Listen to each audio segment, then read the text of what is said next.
बुलढाणा जिल्ह्यात सुरू असलेल्या मुसळधार पावसामुळे काल बोर्डी नदीला पूर आला आहे.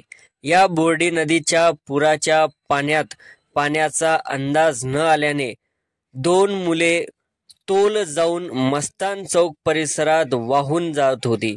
यावेळी परिसरात उपस्थित इमाम पहिलवान नामक व्यक्तीने जीवाची पर्वा न करता बोर्डी नदीच्या पुराच्या पाण्यात उडी घेऊन या मुलांना सुखरूप बाहेर काढले.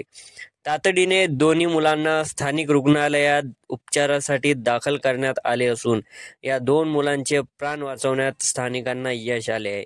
प्राण वाचवणाऱ्या इमाम पहिलवान नामक व्यक्तीचे सर्व स्तरातून कौतुक केले जात आहे.